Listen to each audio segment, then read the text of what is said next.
What's up, guys? My name is Robert Donaldson, and today we are back with episode number 6 of Rob's Best Bets for the date of December 3rd, 2022.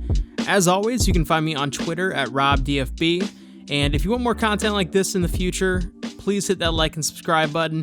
Definitely means a lot to me. And because I am pre-recording this early on a Friday, there won't be any recap on Friday's picks at this time just because they haven't happened yet when I'm recording this. That said, plan for a recap on either Sunday or Monday for all the days missed.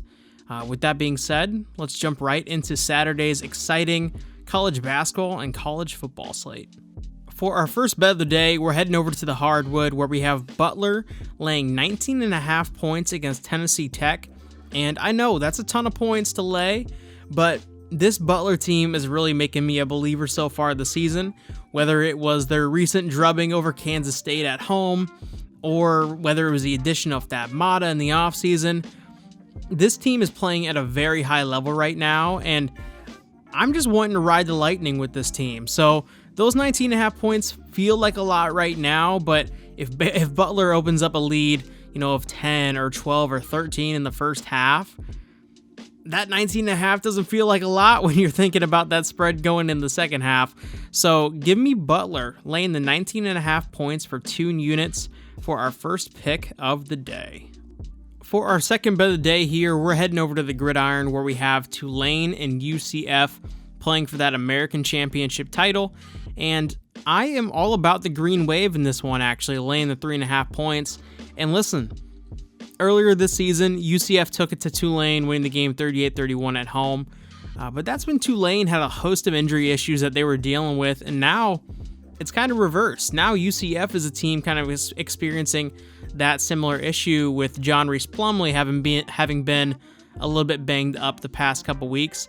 By all accounts of recording this, at the time I'm recording this, he should be good to go. But when you factor in that this is a big revenge spot for Tulane, that they're fully healthy now, and that this could actually cement an 11-win season for the Green Wave, give me Tulane Green Wave laying the 3.5 points for 2 units for our second play of the day. And I wouldn't even mind laying a little bit more on this. I decided to go 2 units at the time of recording this, but it's definitely possible I could bump this up as the day goes on. For pick number 3, we are heading over to the Horizon League where we have Northern Kentucky going up against Robert Morris. And Robert Morris is coming off a very big, unexpected blowout win over Wright State, and because of that, we're already seeing this line drop from where it opened up at.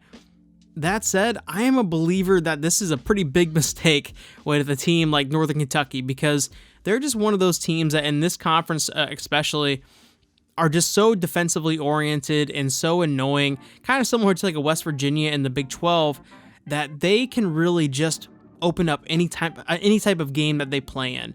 And 6.5 points against a team like Robert Morris, where the size is going to be a limitation for them, the efficiency in scoring game to game is going to be definitely a limitation for them.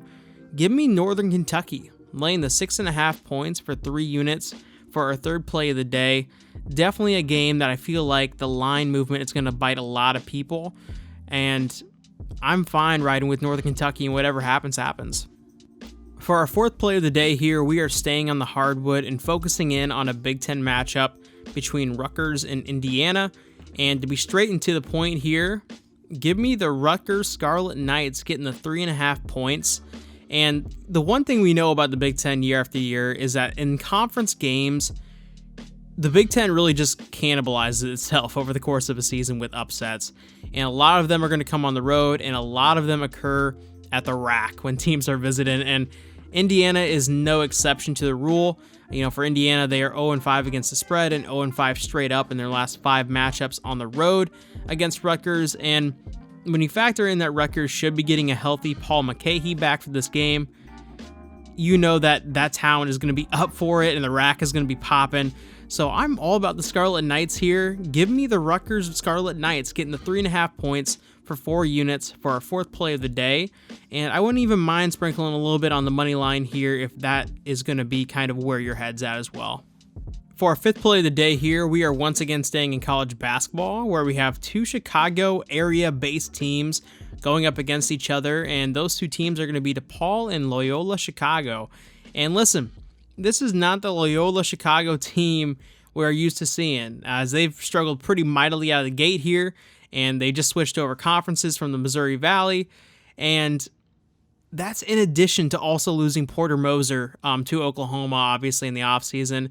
And with DePaul coming off a pretty big win where they were really pushed to their limits against Samford in overtime, they still found a way to win despite being in foul trouble and despite not having one of their best players in Yorane. So give me the Blue Demons here on the money line for 4 units. Really think we see DePaul's season really take a flip for the better after that Samford win, and I think it starts here against a Porter Moserless Loyola Chicago team. For our 6th pick of the day, we are staying with college basketball and focusing in on a SEC Big East matchup between South Carolina and Georgetown. And listen, both teams are very bad, but in no world should Georgetown be laying 7 points at home or otherwise with this lineup. And this is honestly just a pure fade of that number, especially against a power conference opponent like South Carolina. And listen, South Carolina is definitely not a good team, and they really struggle to score points, and that's something that Georgetown does really well. But Georgetown's defense can really make any opponent look like a scoring threat, and I think that's kind of what happens here. And when you also look at like the length advantage and the size advantage, that also leans towards South Carolina. So if you're giving me 7 points there, I'm going to take them. Give me South Carolina getting the 7 points for 4 units for our 6th play of the day. All right, last but not least, for our final pick of the day, we are once again picking a college basketball bet. And we're taking a look at a matchup between BYU and South Dakota. And in this one, I'm really struggling to find a way to where this line even makes a little bit of sense. I know record-wise, BYU isn't a flashy team at the moment, but when you factor in their size and the pace that they can play with and the scoring that I think this team has potential to sort of grow into, this is a team I think can really compete with some of the top dogs in college basketball, and I think we're going to see that as the Mountain West season sort of plays out here. And with South Dakota, they are not a top dog in college basketball, obviously, and honestly, they are one of the bottom feeders in the Summit League. And not to mention, BYU is 10-0 straight up against teams coming out of that Summit League, and when it comes to this specific number of 11 points, they've covered 8 of 10 in those 10 matchups. So I love BYU here, and I'm taking them for a healthy 5 units for our second 5-unit play of the day. Like I said, obviously, I don't know how that Maryland game turned out at the time I'm recording this, but hopefully we hit our first 5-unit bet on this channel. Otherwise, that would be a little bit of a bummer. That said, I don't think BYU is going to let us down here. I really like this line, and I will take this line all the way up to 14 points for the same unit wrist. So give me BYU laying the 11 points here for 5 units for our final play of the day. All that being said, I want to thank all of you for checking out today's video. And if you do want to show some love, definitely drop a like and subscribe to the channel. And if you want to show even more than that, you can head over to Twitter at RobDFB and drop a follow on there as well. Always going to be tweeting something, potentially even live bets at times. All that being said, I do want to thank you all again for checking out today's video, and let's see if we can't make some good money on a good Saturday slate. And although we didn't bet on a lot of college football out there today, there's still going to be some fun games to watch. So definitely try to enjoy it, and we will catch you in the next video. Take it easy.